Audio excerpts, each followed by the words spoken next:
Hello, welcome to Microsoft SQL server database administration. ఈ వీడియోలో మనం ఎస్క్యూఎల్ సర్వర్ ఓవర్ వ్యూ గురించి చూద్దాం. ఎస్క్యూఎల్ సర్వర్ అనేది మనకి 5 ఎడిషన్స్లో ఉంటుంది. ఫస్ట్ వన్ వచ్చేసి ఎక్స్ప్రెస్ ఎడిషన్. ఇది కంప్లీట్గా ఫ్రీ, బట్ దీంట్లో ఏంటంటే ఓన్లీ లిమిటెడ్ ఫీచర్స్ మాత్రమే ఉంటాయి. ఇది అప్ టు 10 GB వరకు మాత్రమే సపోర్ట్ చేస్తుంది. ఒకవేళ డేటాబేస్ కానీ సైజ్ కనుక 10 GB కనుక రీచ్ అయినట్లయితే కనుక మనం కంపల్సరీగా ఎక్స్ప్రెస్ ఎడిషన్ నుంచి స్టాండర్డ్ ఆర్ ఎంటర్ప్రైజ్ ఎడిషన్కి మనం లైసెన్స్ని అప్గ్రేడ్ చేసుకోవాల్సి వస్తుంది. తర్వాత వచ్చేసి డెవలపర్ ఎడిషన్. ఈ డెవలపర్ ఎడిషన్ అనేది కంప్లీట్ ఫ్రీ, బట్ ఇది ఏంటంటే ప్రొడక్షన్ ఎన్విరాన్మెంట్లో మనం దీన్ని ఇన్స్టాల్ చేయకూడదు. Highest full permissions and privileges ఉన్న ఎడిషన్ ఏంటంటే ఎంటర్ప్రైజ్ ఎడిషన్. మనకి ఎంటర్ప్రైజ్ ఎడిషన్కి ఏవైతే ఫీచర్స్ ఉన్నాయో సేమ్ అవే ఫీచర్స్ డెవలపర్ ఎడిషన్లో కూడా మనకి అవైలబుల్ ఉంటాయి. తర్వాత వచ్చేసి వెబ్ అనేది వెబ్ అప్లికేషన్స్ పర్పస్కి యూజ్ చేస్తారు. Next standard and enterprise. Mostly maximum అన్ని కంపెనీస్లో యూజ్ చేసే ఎడిషన్ వచ్చేసి ఎంటర్ప్రైజ్ ఎడిషన్. కొన్ని సర్వర్స్లో స్టాండర్డ్ ఎడిషన్ కూడా యూజ్ చేస్తూ ఉంటారు. సో ఇప్పుడు మనం లైసెన్స్ ఏం పర్చేస్ చేయలేదు కాబట్టి మన ప్రాక్టీస్ ఎన్విరాన్మెంట్ కోసం నేను డెవలపర్ ఎడిషన్ మాత్రమే నేను డౌన్లోడ్ చేశాను. సో దీని మీద ప్రాక్టీస్ చేద్దాం. సేమ్ ఎంటర్ప్రైజ్ ఎడిషన్లో ఏవైతే ఫీచర్స్ ఉన్నాయో 100% ఆల్ ఫీచర్స్ ఏంటంటే డెవలపర్ ఎడిషన్స్లో కూడా మనకి అవైలబుల్ ఉంటాయి. సో మనం దీని మీద ప్రాక్టీస్ చేద్దాం. Okay, enterprise, standard, developer, web వీటిలో ఏంటంటే మ్యాక్సిమం డేటాబేస్ సైజ్ వచ్చేసి 524 PB. మీరు ఈ ఎడిషన్స్ గురించి గూగుల్లో సెర్చ్ చేస్తే మీకు ఇంకా క్లియర్గా ఇన్ఫర్మేషన్ దొరుకుతుంది. ఇక్కడ చూడండి. ఓకే, చూడండి, మ్యాక్సిమం రిలేషనల్ డేటాబేస్ సైజ్ వచ్చేసి ఎంటర్ప్రైజ్, స్టాండర్డ్ ఇవన్నీ కూడా 524 PB. Only express and express with advanced features అని కొన్ని ఎక్స్ట్రా ఫీచర్స్ ఉంటాయి ఎక్స్ప్రెస్ కంపేర్ చేసుకుంటే. సో దీనికి మ్యాక్సిమం డేటాబేస్ వచ్చేసి ఓన్లీ 10 GB మాత్రమే. ఓకే, సో ఇప్పుడు డెవలపర్ ఎడిషన్ ఇన్స్టాల్ చేద్దాం. ఎస్క్యూఎల్ సర్వర్ ఇన్స్టాల్ చేసి తర్వాత మనం ఏం చేద్దామంటే ఎస్క్యూఎల్ సర్వర్ మేనేజ్మెంట్ స్టూడియో అని చెప్పేసి ఒక క్లయింట్ని ఇన్స్టాల్ చేద్దాం. ఈ ఎస్క్యూఎల్ సర్వర్ అనేది client server and server architecture. Okay, మనం ఎస్క్యూఎల్ సర్వర్ మేనేజ్మెంట్ స్టూడియోని ఇన్స్టాల్ చేశాక ఆ ఎస్క్యూఎల్ సర్వర్ మేనేజ్మెంట్ స్టూడియో నుంచి మనం ఎస్క్యూఎల్ సర్వర్ కనెక్ట్ అయ్యి డేటాబేసెస్ని మేనేజ్ చేయవలసి ఉంటుంది. మన ఎస్క్యూఎల్ సర్వర్ కనెక్ట్ అవ్వాలంటే 2 మోడ్స్లో కనెక్ట్ అవ్వచ్చు. ఒకటి GUI అంటే గ్రాఫికల్ యూజర్ ఇంటర్ఫేస్, అదే ఎస్క్యూఎల్ సర్వర్ మేనేజ్మెంట్ స్టూడియో, ఇది యూజర్ ఫ్రెండ్లీగా ఉంటుంది. సెకండ్ వచ్చేసి SQL CMD, ఇది కమాండ్ ప్రాంప్ట్ లాగా ఉంటుంది. మనం SSMSతో కంపేర్ చేస్తే ఇది కొంచెం difficult. Only senior professional database administrator మాత్రమే ఇది కంప్లీట్ దీని మీద అవగాహన ఉంటుంది. సో నేను వీడియోలో only SQL server management studio మీద మాత్రమే నేను మీకు ఈ వీడియోస్ అన్ని ప్రిపేర్ చేయడం జరిగింది. సో మనం ఇన్స్టాలేషన్కి వెళ్ళిపోదాం. ఇంకా నేను ఆల్రెడీ ఇందాక నోడ్ 1 అండ్ నోడ్ 2లో ఎస్క్యూఎల్ సర్వర్ డంప్ని కాపీ చేశాను కదా. సో ఫస్ట్ నోడ్ 1కి వెళ్దాం.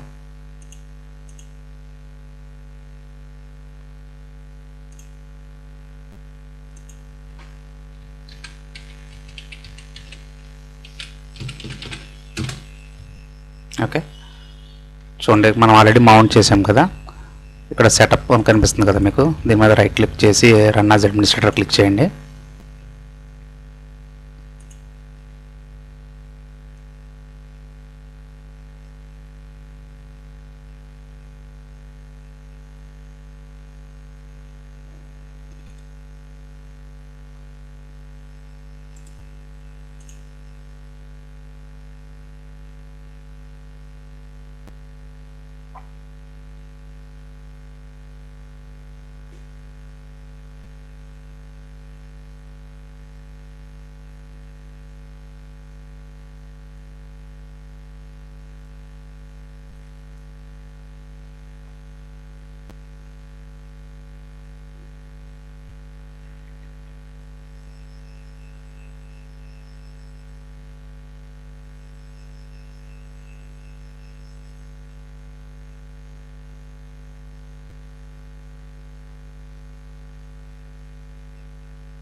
ఓకే, సెటప్ని రన్ చేశాక మనకి ఈ విధంగా ఒక విండో ఓపెన్ అవుతుంది. దీనిలో సెకండ్ ట్యాబ్ కనిపిస్తుంది కదా, లెఫ్ట్ హ్యాండ్ సైడ్ ఇన్స్టాలేషన్ అని చెప్పేసి ఒక ట్యాబ్ కనిపిస్తుంది కదా. మీరు దీని మీద క్లిక్ చేస్తే కనుక మీకు ఇక్కడ right side new SQL server standalone installation or add features to an existing installation అని చెప్పేసి ఒక ఆప్షన్ కనిపిస్తుంది. మీరు దీని మీద క్లిక్ చేయండి.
నా మిషన్లో నేను కేవలం 8 GB ర్యామ్ మాత్రమే ఇన్స్టాల్ చేశాను. దాని గురించి ఏంటంటే ప్రాసెస్ కొంచెం స్లోగా ఉన్నది. మీకు ఇంకా బెటర్ పెర్ఫార్మెన్స్ కావాలంటే కనుక మీరు కనీసం ఒక 16 GB ర్యామ్ని కనుక మీరు ఇన్స్టాల్ చేసినట్లయితే కనుక మీకు కొంచెం VMs అనేవి స్మూత్గా రన్ అవుతాయి.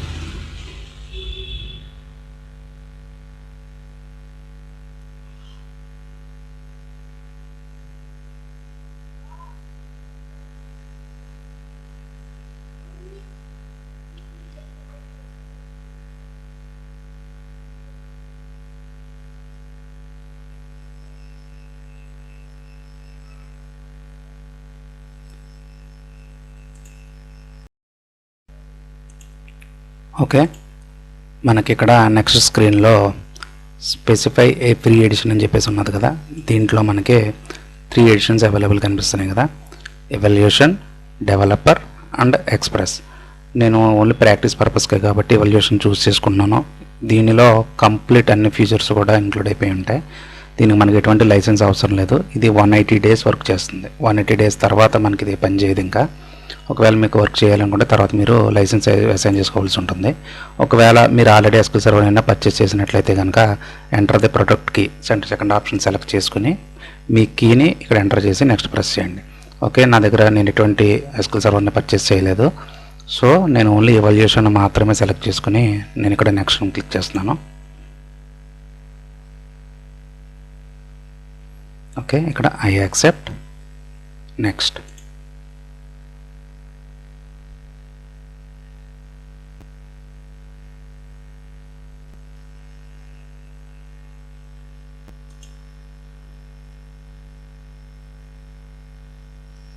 ఓకే, మనకు అన్ని స్టెప్స్ కూడా పాస్ అయినాయి. సో నెక్స్ట్ స్క్రీన్కి వెళ్ళింది ఆటోమేటిక్గా. ఇక్కడ నెక్స్ట్ క్లిక్ చేయండి.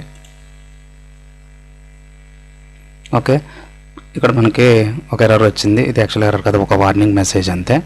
ఒకవేళ దీనికి కనుక ఇంటర్నెట్ ఉన్నట్లయితే కనుక ఇది ఇంటర్నెట్ కనెక్ట్ అయ్యి లేటెస్ట్ అప్డేట్స్ ఏమన్నా ఉంటే వెరిఫై చేసుకుంటుంది. సో ప్రజెంట్ దీంట్లో ఇంటర్నెట్ అన్నది ఏం లేదు కాబట్టి నేను ఏదైతే వెర్షన్ డౌన్లోడ్ చేశానో దాన్నే నేను ఇన్స్టాల్ చేయబోతున్నాను. మనకి ప్యాచింగ్స్ సెక్షన్లో లేటెస్ట్ అప్డేట్స్ ఎలా ఇన్స్టాల్ చేయాలి, ప్యాచెస్ ఎలా అప్లై చేయాలి అన్ని సర్వర్స్ మీద అన్నది నెక్స్ట్ వేరే వీడియోలో చూద్దాం. ఓకే, ప్రజెంట్ దీంట్లో ఇంటర్నెట్ అది ఏం లేదు. నేను ఇంకా ఇక్కడ నెక్స్ట్ క్లిక్ చేస్తున్నాను.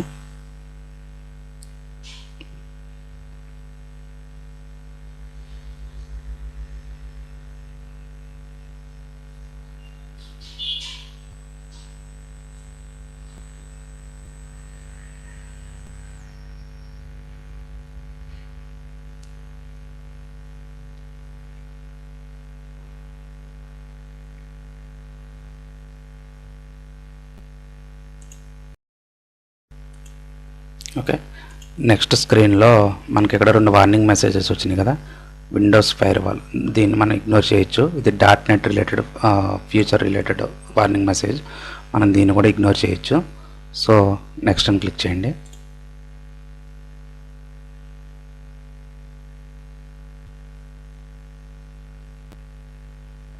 ఓకే, నెక్స్ట్ స్క్రీన్లో మనకి ఏవైతే ఫ్యూచర్స్ కావాలో అవి మాత్రమే మీరు సెలెక్ట్ చేసుకోండి.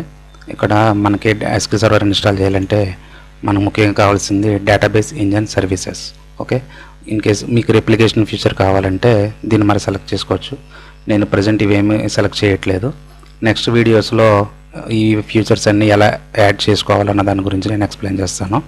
ఓకే, రిపోర్టింగ్ సర్వీసెస్ కావాలంటే ఇవి. ఇక్కడ నేను data quality client tools connectivity,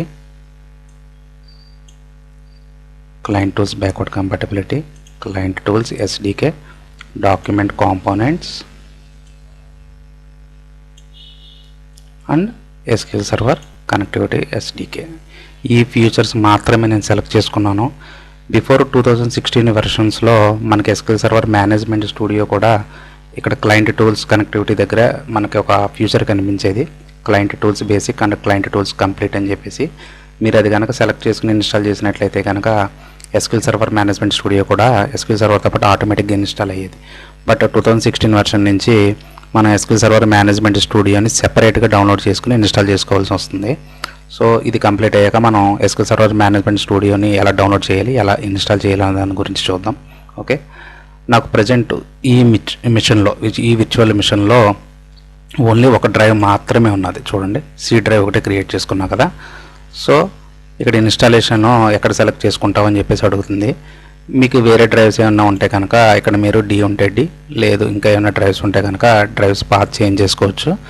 నాకు ఓన్లీ సి డ్రైవ్ ఒకటే ఉన్నది కాబట్టి నేను డిఫాల్ట్గా సి పెట్టేసేసి నెక్స్ట్ క్లిక్ చేస్తున్నాను. మీకు రియల్ టైంలో ఎలా ఉంటుంది ప్రాసెస్, ఎలా ఇన్స్టాల్ చేయాలి అన్న దాని మీద ఒక ఎస్ఓపి కూడా ప్రిపేర్ చేసి నేను ఈ వీడియో కింద అటాచ్ చేస్తాను. మీరు ఆ ఎస్ఓపిని ఫాలో అయినట్లయితే కనుక మీకు ఇంకా క్లియర్గా అర్థమవుతుంది. ఓకే, ఇప్పుడు నేను నెక్స్ట్ ప్రెస్ చేస్తున్నాను.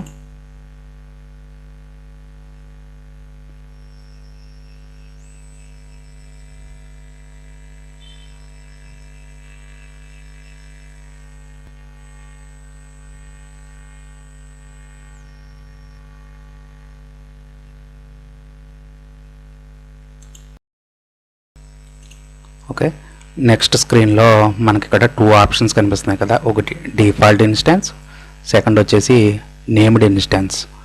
నేను ఇప్పుడు ఫస్ట్ టైం ఇన్స్టాల్ చేస్తున్నాను కాబట్టి నేను డిఫాల్ట్ ఇన్స్టెన్స్ సెలెక్ట్ చేసుకుని నెక్స్ట్ ప్రెస్ చేసేస్తాను. ఈ డిఫాల్ట్ ఇన్స్టెన్స్, నేమ్డ్ ఇన్స్టెన్స్ అంటే ఏంటంటే ఒకసారి యూజర్ రిక్వైర్మెంట్ డిఫరెంట్గా ఉంటుంది. అంటే నాకు ఈ నేమ్తో మాత్రమే ఎస్క్యూఎల్ సర్వర్ని ఇన్స్టాల్ చేయండి అని చెప్పేసి రిక్వెస్ట్ చేస్తూ ఉంటాడు. సో మనం అలాంటిటప్పుడు ఏంటంటే నేమ్డ్ ఇన్స్టెన్స్ సెలెక్ట్ చేసుకుని వాడు ఏదైతే నేమ్ని మనం రిక్వెస్ట్ చేస్తున్నాడో ఆ నేమ్ ఇక్కడ అసైన్ చేసి నెక్స్ట్ ప్రెస్ చేస్తే ఎస్క్యూఎల్ సర్వర్ అనేది ఆ నేమ్ మీద ఇన్స్టాల్ అవుతుంది. ఓకే, ఎస్క్యూఎల్ సర్వర్ లిమిటేషన్స్లో ఒక పార్ట్ ఏంటంటే మీరు ఒకసారి ఎస్క్యూఎల్ సర్వర్ లైసెన్స్ని పర్చేస్ చేస్తే కనుక మీరు ఒక సర్వర్లో ఎస్క్యూఎల్ సర్వర్ని 50 టైమ్స్ ఇన్స్టాల్ చేయొచ్చు. ఒక default instance 49 named instances install చేసుకోవచ్చు. దీనికి ఎటువంటి రెస్ట్రిక్షన్ ఉండదు. సో మనం ఇప్పుడు డిఫాల్ట్ ఇన్స్టాన్స్ సెలెక్ట్ చేసి నేను ఇన్స్టాల్ చేస్తున్నాను కదా. నెక్స్ట్ వేరే ఇన్స్టాన్స్ ఏదైనా నేను ఇన్స్టాల్ చేయాలి అనుకున్నానంటే కనుక ఇదే సర్వర్లో నాకు అప్పుడు డిఫాల్ట్ ఇన్స్టాన్స్ అలౌ చేయదు, ఎందుకంటే ఇది గ్రేడ్ అవుట్ అయిపోయి ఉంటుంది. ఎందుకంటే నేను ఇంతకుముందు డిఫాల్ట్ ఇన్స్టాన్స్ ఇన్స్టాల్ చేసేసాను కాబట్టి.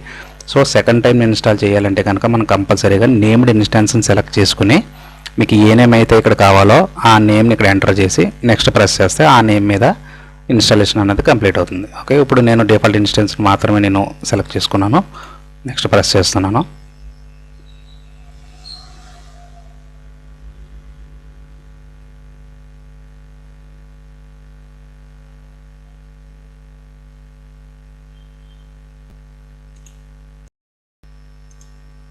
ఓకే, నెక్స్ట్ స్క్రీన్లో మనకి ఇక్కడ సర్వీస్ అకౌంట్ని మనం సెట్ చేసుకోవాల్సి ఉంటుంది.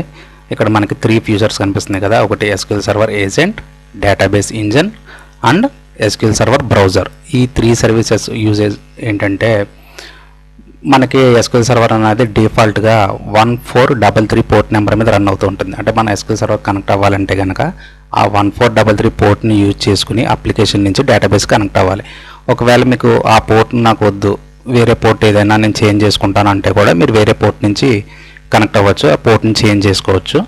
సో వేరే ఆల్టర్నేట్ పోర్ట్ మీద మీరు ఎస్క్యూఎల్ సర్వర్ని రన్ చేస్తున్నప్పుడు ఈ ఎస్క్యూఎల్ సర్వర్ బ్రౌజర్ సర్వీస్ అనేది కంపల్సరీగా సర్వర్లో రన్ అవుతూ ఉండాలి. ఓకే, నేను ఇప్పుడు ఎటువంటి పోర్ట్ అనేది చేంజ్ చేయను, ఓన్లీ 1433 పోర్ట్ మీద మాత్రమే రన్ చేస్తాను.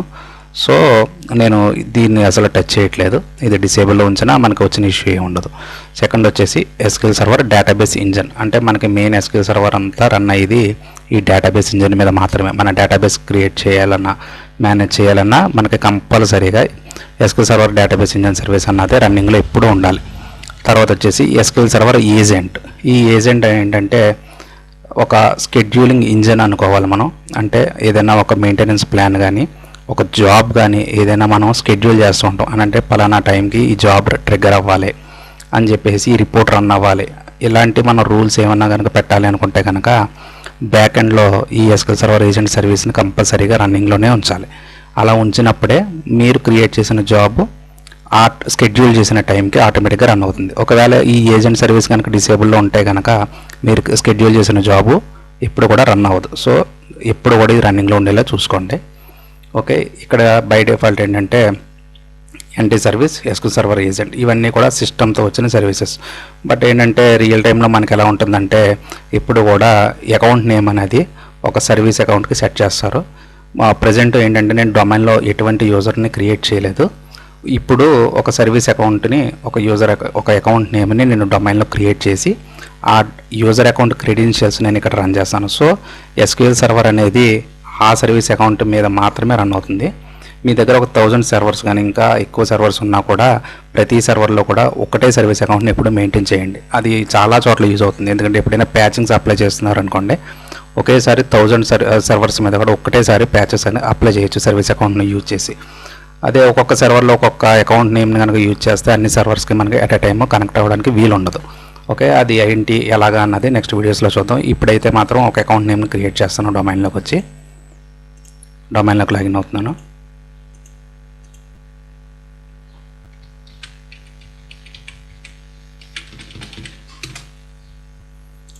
ఓకే, ఇప్పుడు సర్వర్ మేనేజర్ని ఓపెన్ చేయండి.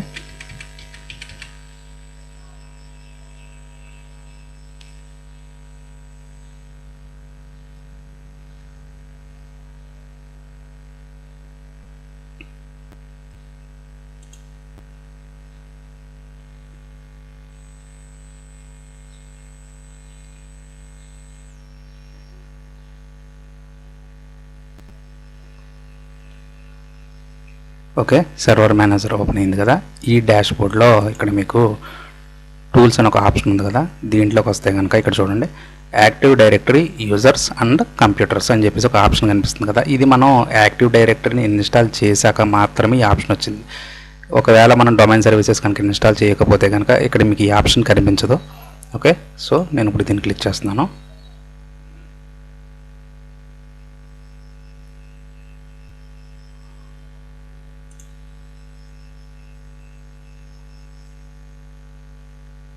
ఓకే, ఇక్కడ చూడండి లెఫ్ట్ సైడ్లో మీకు డొమైన్ కనిపిస్తుంది కదా, మనం ఆల్రెడీ కాన్ఫిగర్ చేసిన డొమైన్.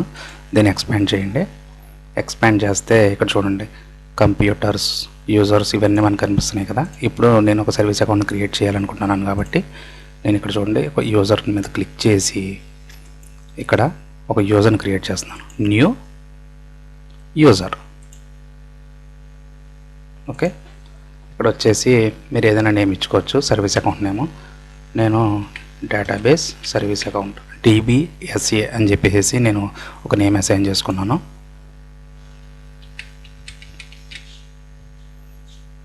ఓకే, మీరు లాగిన్ అవ్వాల్సి వచ్చినప్పుడు DGA/DBSAతో మీరు లాగిన్ అవ్వాల్సి ఉంటుంది. ఓకే, నెక్స్ట్ ఇక్కడ మీరు పాస్వర్డ్ ఎంటర్ చేసుకోండి. ఇక్కడ నేను అన్చెక్ చేస్తున్నాను. User must change password at next login. నేను పాస్వర్డ్ చేంజ్ చేయాలనుకోవట్లేదు లాగిన్ అయినప్పుడు. సో నాకు ఎప్పుడు కూడా ఇదే పర్మనెంట్ పాస్వర్డ్గా నాకు ఉండిపోవాలి. అండ్ పాస్వర్డ్ నెవర్ ఎక్స్పైర్స్ మాత్రం ఇది కంపల్సరీగా సర్వీస్ అకౌంట్కి మీరు చెక్ చేయాలి. ఇన్ కేస్ చెక్ చేయకపోతే కనుక యాక్టివ్ డైరెక్టరీ పాలసీ ప్రకారం పాస్వర్డ్ ఏంటంటే ఇన్ని రోజులకు ఒకసారి అని చెప్పేసి ఎక్స్పైర్ అయిపోతూ ఉంటుంది. సో మీరు మళ్ళీ కొత్త పాస్వర్డ్ని అప్డేట్ చేస్తూ ఉండాలి. ఎప్పుడూ కూడా సర్వీస్ అకౌంట్ అనేది పాస్వర్డ్ ఎప్పుడు కూడా ఎక్స్పైర్ అయిపోకూడదు. సో నేను ఇది పాస్వర్డ్ నెవర్ ఎక్స్పైర్ అనే ఆప్షన్ని నేను సెలెక్ట్ చేసుకున్నాను. ఓకే, ఇక్కడ పాస్వర్డ్ నేను అసైన్ చేసుకుంటున్నాను, నాకు నచ్చిన పాస్వర్డ్.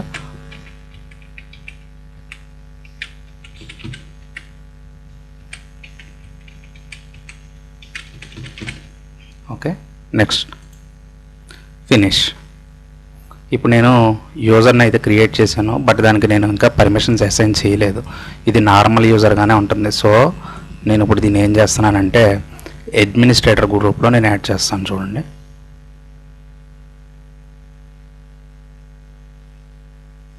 ఇక్కడ చూడండి డొమైన్ అడ్మిన్స్ అని చెప్పేసి ఉన్నది కదా, డొమైన్ అడ్మిన్స్లోకి వచ్చి మెంబర్స్లో యాడ్ క్లిక్ చేసి మీకు ఆ సర్వీస్ అకౌంట్ని యాడ్ చేయండి. ఇక్కడ చెక్ నేమ్స్ కొట్టండి, DBSA అని చెప్పేసి టైప్ చేసి చెక్ నేమ్స్ కొడితే ఆటోమేటిక్గా మీకు ఇక్కడ డిస్ప్లే అవుతుంది. సో ఓకే చేయండి, అప్లై, ఓకే. ఓకే, సో ఇప్పుడు నేను క్రియేట్ చేసిన యూజర్ ఏంటంటే డొమైన్ అడ్మిన్స్లో యాడ్ అయిపోయింది మనకి. ఓకే,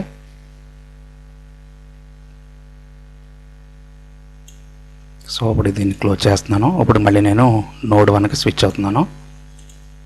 ఓకే, ఇక్కడ చూడండి అకౌంట్ నేమ్ అని చెప్పేసి ఉన్నది కదా, ఇప్పుడు నేను ఆ సర్వీస్ అకౌంట్ నేమ్ని నేను ఇక్కడ అసైన్ చేస్తాను. DGA/DBSA. ఓకే, ఇక్కడ దాని పాస్వర్డ్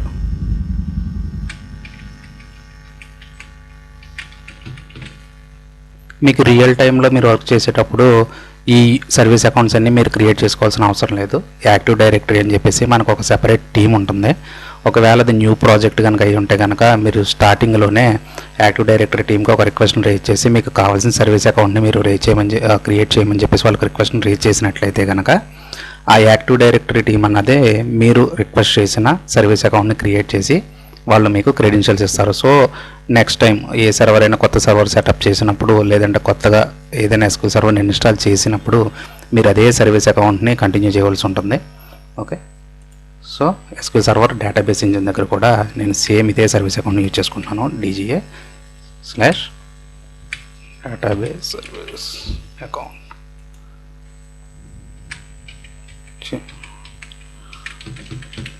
ఓకే, ఇక్కడ చూడండి స్టార్టప్ టైప్ అని ఉంది కదా, నేను ఆటోమేటిక్ పెట్టుకుంటున్నాను. అంటే ఎప్పుడైనా సర్వర్ కనుక మనం రీస్టార్ట్ చేసినట్లయితే కనుక ఆటోమేటిక్గా ఈ సర్వీసెస్ స్టార్ట్ అవుతాయి. ఇన్ కేస్ ఒకవేళ మాన్యువల్లోనే కనుక ఉంచితే కనుక ఆటోమేటిక్గా సర్వీసెస్ అనేవి స్టార్ట్ అవ్వవు. మనం ప్రతి సర్వర్లోకి లాగిన్ అయ్యి మాన్యువల్గా దాన్ని స్టార్ట్ చేయవలసి ఉంటుంది. సో నేను ఇప్పుడైతే ఆటోమేటిక్ సెలెక్ట్ చేశాను. నేను మీకు ఆల్రెడీ చెప్పాను కదా బ్రౌజర్ సర్వీస్ నాకు ప్రెజెంట్ అవసరం లేదు. సో నేను దాన్ని అసలు టచ్ చేయట్లేదు. ఓకే, దాన్ని ఇలా వదిలేసాను. ఇది అయిపోయాక కింద చూడండి grand perform volume maintenance task privilege అని చెప్పేసి ఉంది కదా, దీన్ని చెక్ చేయండి. తర్వాత ఇక్కడ మనకి సెకండ్ ఆప్షన్ ఉన్న చూడండి పైన కొలేషన్ అని చెప్పేసి ఒక ట్యాబ్ ఉన్నది. ఓకే, ఇది డిఫాల్ట్ కొలేషన్ సెట్టింగ్. ఇది కొన్ని అప్లికేషన్స్కి ఏంటంటే కొలేషన్ సెట్టింగ్ డిఫరెంట్గా మనం సెట్ చేయవలసి ఉంటుంది. ఫర్ ఎగ్జాంపుల్ నేను ఒక SAP అప్లికేషన్ యూజ్ చేస్తున్నాను అనుకోండి. SAP అప్లికేషన్ యూజ్ చేసేటప్పుడు ఆ అప్లికేషన్ అడ్మినిస్ట్రేటర్ ముందే మనకి రిక్వెస్ట్లో మెన్షన్ చేస్తాడు. అంటే SQL సర్వర్ ఇన్స్టాల్ చేయండి, ఈ కొలేషన్ సెట్టింగ్తో మాత్రమే ఇన్స్టాల్ చేయండి, అప్పుడే మా అప్లికేషన్ వర్క్ అవుతుందని చెప్పేసి వాడు క్లియర్గా మెన్షన్ చేస్తాడు. సో వాడు కనుక ఏదైనా కొలేషన్ సెట్టింగ్ మనకి రిక్వెస్ట్లో పెట్టినప్పుడు మన ఇక్కడ కొలేషన్ని చేంజ్ చేయవలసి ఉంటుంది. ఈ కొలేషన్ అనేది ఏంటంటే ఒక్కొక్క కొలేషన్ ఒక్కొక్క క్యారెక్టర్స్ని సపోర్ట్ చేస్తుంది. ఇక్కడ చూడండి ఇప్పుడు ప్రజెంట్ వచ్చేసి CP1 CIAS అనే కొలేషన్ సెట్టింగ్ ఉంది కదా, ఇక్కడ చూడండి లాటిన్ 1 జనరల్ కేస్ ఇన్సెన్సిటివ్, ఇలా కొన్ని క్యారెక్టర్ని సపోర్ట్ చేస్తుంది. ఒక్కొక్క కొలేషన్ సెట్టింగ్స్లో ఏంటంటే కొన్ని క్యారెక్టర్స్ని సపోర్ట్ చేయదు. సో మనం యూజర్ రిక్వెస్ట్ని బట్టి మనం కొలేషన్ అనేది చూస్ చేసుకోవాల్సి ఉంటుంది. మ్యాక్సిమం మోస్ట్లీ ఏ యూజర్ కూడా కొలేషన్ చేంజ్ చేయమని చెప్పేసి అడగడు. నా రియల్ టైమ్ ఎన్విరాన్మెంట్లో SAP అప్లికేషన్ టీం మాత్రమే నన్ను ఎప్పుడు కూడా కొలేషన్ వేరే సెట్టింగ్తో ఇన్స్టాల్ చేయమని రిక్వెస్ట్ చేసేవారు. సో నేను ఆ SAP సర్వర్స్లో SQLని ఇన్స్టాల్ చేసినప్పుడు మాత్రమే ఆ కొలేషన్ సెట్టింగ్స్ని చేంజ్ చేసి ఇన్స్టాల్ చేసేవాడిని. లేదంటే మనం చేంజ్ చేయాల్సిన అవసరం లేదు. బై డిఫాల్ట్ ఇదే కొలేషన్ ఆప్షన్ వచ్చేసి మీరు నెక్స్ట్ ప్రెస్ చేయొచ్చు. ఒకవేళ కొలేషన్ చేంజ్ చేయాలి అనుకున్నారనుకోండి, ఇక్కడ చూడండి కస్టమైజ్ అని ఉంది కదా, ఈ కస్టమైజింగ్ అని క్లిక్ చేస్తే ఇక్కడ చూడండి డిఫరెంట్ కొలేషన్ సెట్టింగ్స్ ఉంటాయి మనకి. సో యూజర్ ఏదైతే అడిగాడో మీరు ఆ కొలేషన్ చూస్ చేసుకుని నెక్స్ట్ వెళ్ళవలసి ఉంటుంది. ఓకే, ఇప్పుడు నేను కొలేషన్ సెట్టింగ్స్ని ఏం చేంజ్ చేయాలనుకోవట్లేదు. సో నేను డిఫాల్ట్ వాల్యూ అలాగే వదిలేసాను. నెక్స్ట్ ప్రెస్ చేస్తున్నాను.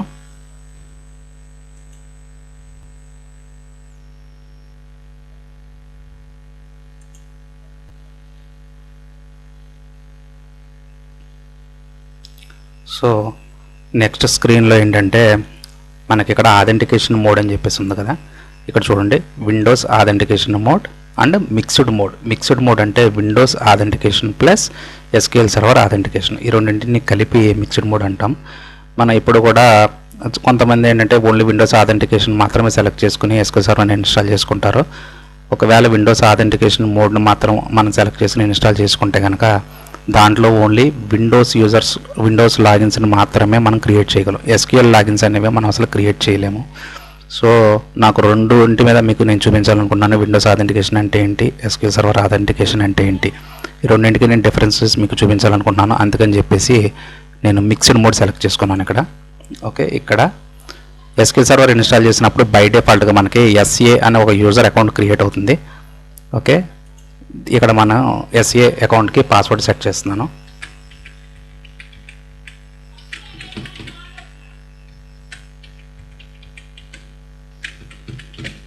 ఓకే, తర్వాత ఇక్కడికి వచ్చాక ఇక్కడ యాడ్ కరెంట్ యూజర్ అంటే మనం ఇక్కడ ఏదైతే యూజర్ని యాడ్ చేసామో ఆ యూజర్కి ఈ ఎస్క్యూఎల్ సర్వర్ మీద ఫుల్ పర్మిషన్స్ ఉండేమాట. నేను ఇక్కడ యాడ్ కరెంట్ యూజర్ క్లిక్ చేశాను. అంటే డీజీఏ అడ్మినిస్ట్రేటర్, నేను ఏ సర్వర్లోకి లాగిన్ అయ్యాను కదా, సో ఈ యూజర్ని ఇక్కడ యాడ్ చేసుకున్నాను. అండ్ యాడ్ క్లిక్ చేసి మీకు ఇంకా వేరే యూజర్ కావాలంటే దాన్ని కూడా అసైన్ చేసుకోవచ్చు. నేను సర్వీస్ అకౌంట్ కూడా యాడ్ చేస్తాను. ఇక్కడ చెక్ నేమ్స్ క్లిక్ చేయండి. ఓకే ఓకే, తర్వాత ఇక్కడ చూడండి డేటా డైరెక్టరీస్ అని చెప్పేసి మీకు సెకండ్ ట్యాబ్ కనిపిస్తుంది కదా. ఈ డేటా డైరెక్టరీస్ కనుక వస్తే కనుక మనకి ఎస్క్యూఎల్ సర్వర్ డేటాబేసెస్ని ఎక్కడ ఇన్స్టాల్ చేయాలి అన్నదే ఇక్కడ మనకు అక్కడ ఆప్షన్ ఉంటుంది. ఇక్కడ చూడండి డేటాబేస్ అంటే బై డిఫాల్ట్ మనకి 2 ఫైల్స్ క్రియేట్ అవుతాయి. ఒకటి ఎండిఎఫ్, రెండు వచ్చేసి ఎల్డిఎఫ్. ఎండిఎఫ్ అంటే మాస్టర్ డేటా ఫైల్. ఆ ఎండిఎఫ్లోనే మనం కమిట్ చేసిన, మనం సేవ్ చేసిన డేటా మొత్తం ఎండిఎఫ్లో ఉంటుంది. లాగ్ ఫైల్ అంటే డాట్ ఎల్డిఎఫ్ అంటే అది లాగ్ డేటా ఫైల్, అంటే హిస్టరీ మొత్తం ఎల్డిఎఫ్లో స్టోర్ అయి ఉంటుంది. ఓకే, సో మీరు పాత ఏదైనా చేంజ్ చేయాలి అనుకుంటే, అంటే ఎండిఎఫ్ ఒక డ్రైవ్లో పెట్టాలి, ఎల్డిఎఫ్ని వేరే డ్రైవ్లో పెట్టాలి అనుకుంటే కనుక యూజర్ డేటాబేస్ డైరెక్టరీని ఇక్కడ బ్రౌజ్ చేసి మీరు ఎండిఎఫ్ లొకేషన్ మీరు ఇక్కడ సెట్ చేసుకోవచ్చు. ఓకే, నాకు ప్రజెంట్ ఏంటంటే ఈ విర్చువల్ మిషన్లో ఓన్లీ సి డ్రైవే ఉన్నది కాబట్టి నేను లొకేషన్ చేంజ్ చేయాలనుకోవట్లేదు. ఎండిఎఫ్ అండ్ ఎల్డిఎఫ్ కూడా ఒకటే డ్రైవ్లో నేను కాన్ఫిగర్ చేయాలనుకుంటున్నాను. తర్వాత వచ్చేసి బ్యాకప్ డైరెక్టరీ ఉంది కదా, మీరు బ్యాకప్స్ కూడా వేరే లొకేషన్ ఏదైనా ఇవ్వాలనుకుంటే కనుక మీరు ఇక్కడ చేంజ్ చేసుకోవచ్చు. సో నాకు ఓన్లీ సి డ్రైవ్ ఉంది కాబట్టి నేను ప్రజెంట్ ఇవన్నీ డిఫాల్ట్గా వదిలేస్తున్నాను. నెక్స్ట్ వచ్చేసి టెంప్ డీబీ అని చెప్పేసి ఉన్నది కదా, ఇది చాలా చాలా ఇంపార్టెంట్ డేటాబేస్. టెంప్ డీబీ అంటే మనం ఏదైనా యూజర్ ఏదైనా సార్ట్ ఆపరేషన్స్ ఏదైనా రన్ చేస్తున్నప్పుడు కానీ, లేదంటే టెంపరీ టేబుల్స్ ఏమైనా క్రియేట్ చేసేటప్పుడు కానీ ఆ ఆబ్జెక్ట్స్ అనేవి ఏంటంటే ముందుగా టెంపరీ డీబీలో లోడ్ అయ్యి అక్కడి నుంచి మనకి అవుట్పుట్ అన్నది డిస్ప్లే అవుతుంది. సో టెంప్ డీబీ అన్నది ఇంకొకటి, ఎస్క్యూఎల్ సర్వర్ని రీస్టార్ట్ చేసినప్పుడు ఎవ్రీ టైమ్ కూడా ఈ టెంప్ డీబీ డేటాబేస్ అనేది కొత్తగా క్రియేట్ అవుతుంది. అంటే ఆల్రెడీ ఎగ్జిస్టింగ్ డేటాబేస్ డ్రాప్ అయిపోయి కొత్తగా టెంప్ డీబీ డేటాబేస్ అనేది క్రియేట్ అవుతూ ఉంటుంది. సో దీన్ని మనం కొన్ని చేంజెస్ చేయాలి, అప్పుడే మనకి టెంప్ డీబీ పెర్ఫార్మెన్స్ అన్నది కొంచెం స్మూత్గా రన్ అవుతుంది. ఇక్కడ చూడండి ఇనీషియల్ సైజ్ అని ఉంది కదా, నేను దీన్ని 512 MB పెడుతున్నాను. ఓకే, ఆటో గ్రోత్ అన్నది దీంట్లో 50% పెట్టుకున్నాను, 256 MB. ఓకే, మనకంటే టెంప్ డీబీ సైజు ముందుగా 512 MB సైజు క్రియేట్ అవుతుంది. సో ఎప్పుడైతే ఈ 512 MBకి రీచ్ అయిందో ఆటోమేటిక్గా 256 MB ఆటో గ్రోత్ అవుతూ ఉంటుంది. అంటే 256 ఆటోమేటిక్గా ఇంక్రీజ్ అవుతుంది. తర్వాత మళ్ళీ అది డేటాబేస్ మ్యాక్స్ లిమిట్ని రీచ్ అయ్యాక మళ్ళీ 256 MB అన్నది ఆటోమేటిక్గా ఇంక్రీజ్ అవుతూ ఉంటుంది. సో ఇది టెంప్ డీబీ డాట్ ఎండిఎఫ్. ఇప్పుడు temp log dot LD file ఉంది కదా, దీనికి కూడా నేను సేమ్ అవే వాల్యూస్ నేను అసైన్ చేస్తున్నాను. ఓకే, సో ఇక్కడ సి డ్రైవ్ని నేను డిఫాల్ట్గా వదిలేస్తున్నాను, ఎందుకంటే నాకు వేరే డ్రైవ్స్ లేవు కాబట్టి. సో ఫైల్ స్ట్రీమ్ అన్న దాని గురించి మీరు పట్టించుకోవద్దు. నేను ఇప్పుడు నెక్స్ట్ క్లిక్ చేస్తున్నాను.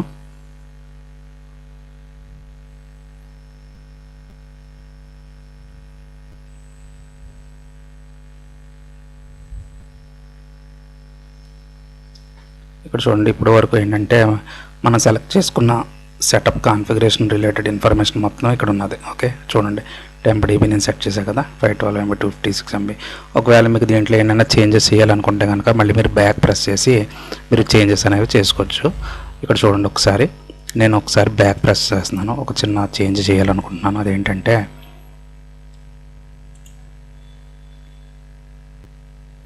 ఇక్కడ టెంప్ డీబీ డేటాబేస్ ఉంది కదా, ఇక్కడ నేను MDF and LDF file sizes ఆటోమేటిక్గా సెట్ చేశాను కదా. ఇక్కడ చూడండి నెంబర్ ఆఫ్ ఫైల్స్ ఏంటంటే 1 అన్నది కదా, అంటే మనకి టెంప్ డీబీ డేటాబేస్ అన్నది ఎన్ని ఎక్కువ ఫైల్స్ మనం క్రియేట్ చేయగలిగితే కనుక టెంప్ డీబీ పెర్ఫార్మెన్స్ అంత స్మూత్గా ఉంటుంది. యాక్చువల్గా నేను దీంట్లో ఓన్లీ ఒక కోర్ని మాత్రమే నేను అసైన్ చేశాను ఎస్క్యూఎల్ సర్వర్కి, అందుకు డిఫాల్ట్గా ఇది వాల్యూ 1 తీసుకున్నది. రియల్ టైమ్ ఎన్విరాన్మెంట్లో మ్యాక్సిమం ఏంటంటే కొంతమంది 8 ఫైల్స్ అండ్ మోర్ ఇంకా ఫైల్స్ ఎక్కువ క్రియేట్ చేసుకుంటూ ఉంటారు. నాకు ప్రజెంట్ ఏంటంటే నా సర్వర్లో ఏంటంటే ఓన్లీ ఒక ప్రాసెసర్ మీద మాత్రమే నేను ఈ ఎస్క్యూఎల్ సర్వర్ని రన్ చేస్తాను కాబట్టి నాకు number of files equal to 1 అని చెప్పేసి ఉన్నది. దీన్ని మీరు మీ ఇష్టం, మీకు ఎన్ని ఫైల్స్ కావాలంటే అన్ని ఫైల్స్ సెట్ చేసుకుని మీరు నెక్స్ట్ ప్రెస్ చేయండి. ఓకే, ఇప్పుడు ప్రజెంట్ ఒకటే ఉన్నది కాబట్టి నేను డిఫాల్ట్గా ఒకటినే నేను ఇలా వదిలేస్తున్నాను. సో నెక్స్ట్ ప్రెస్ చేసి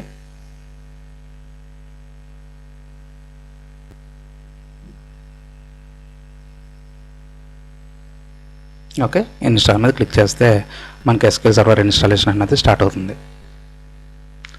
సేమ్ ఇప్పుడు నోడ్ 1లో నేను ఎలా అయితే చేశానో నోడ్ 2లో కూడా సేమ్ అలాగే సెటప్ చేస్తాను. సెటప్ చేశాక అప్పుడు మనం ఎస్క్యూఎల్ సర్వర్ మీద వర్క్ స్టార్ట్ చేద్దాం. ఓకే, నోడ్ 1లో ఎస్క్యూఎల్ సర్వర్ ఇన్స్టాలేషన్ కంప్లీట్ అయిపోయింది. చూడండి, మీకు ఫైనల్ స్క్రీన్లో ఏంటంటే ఇక్కడ అన్నీ కూడా సక్సీడెడ్ అని చెప్పి కనిపించాలి. ఓకే, ఇన్ కేస్ దీంట్లో ఏంటంటే ఏదైనా ఫ్యూచర్ ఫెయిల్ అయిందనుకోండి, ఇక్కడ మనకు ఫెయిల్డ్ అని వస్తుంది. దానికి సంబంధించిన ఇన్ఫర్మేషన్ వచ్చేసేసి మీకు ఇక్కడ కింద చూడండి, లాస్ట్లో ఒక సమ్మరీ .txt అని చెప్పేసి ఒక ఫైల్ ఉన్నది కదా, ఇక్కడ చూడండి సమ్మరీ, తర్వాత వచ్చేసి సర్వర్ నేమ్ ఉంటుంది, తర్వాత డేట్ అండ్ టైం అని చెప్పేసి కనిపిస్తుంది .txt. ఓకే, మీరు ఈ లొకేషన్ వచ్చేసి C program files Microsoft SQL server 130 setup bootstrap log ఫోల్డర్లో మీకు ఈ ఫైల్ అనేది జనరేట్ అవుతుంది. దీని మీద కనుక మీరు క్లిక్ చేసినట్లయితే కనుక మీకు ఈ ఎర్రర్ లాగ్ ఫైల్ ఓపెన్ అవుతుంది. ఈ సమ్మరీ ఫైల్ ఏంటంటే మీకు ఇన్ కేస్ ఏదైనా ఒక ఇష్యూ వచ్చేసి ఫెయిల్ అయిందని చెప్పేసి అనుకోండి, మీకు ఇక్కడే దానికి సంబంధించిన ఇన్ఫర్మేషను మీకు ఇక్కడ డిస్ప్లే అవుతుంది. సో మీకు ఆ ఎర్రర్ మెసేజ్ బట్టి మనం ప్రొసీడ్ అవ్వాల్సి ఉంటుంది. ఇక్కడ చూడండి, మనకు అన్ని కాంపోనెంట్స్ కూడా పాస్ అయినాయి, ఏది కూడా ఫెయిల్ అవ్వలేదు. సో మనకి ఎస్క్యూఎల్ సర్వర్ ఇన్స్టాలేషన్ అన్నది స్మూత్గా కంప్లీట్ అయినట్లే. ఇప్పుడు నేను క్లోజ్ క్లిక్ చేస్తున్నాను. సేమ్ ఇప్పుడు ఎలా అయితే చేశానో అలాగే నోడ్ 2లో కూడా నేను ఇన్స్టాలేషన్ కంప్లీట్ చేసేసి నేను మళ్ళీ ఆన్లైన్కి వస్తాను. ఈ వీడియో ఇక్కడ ఎండ్ చేస్తున్నాను. మరి బాయ్.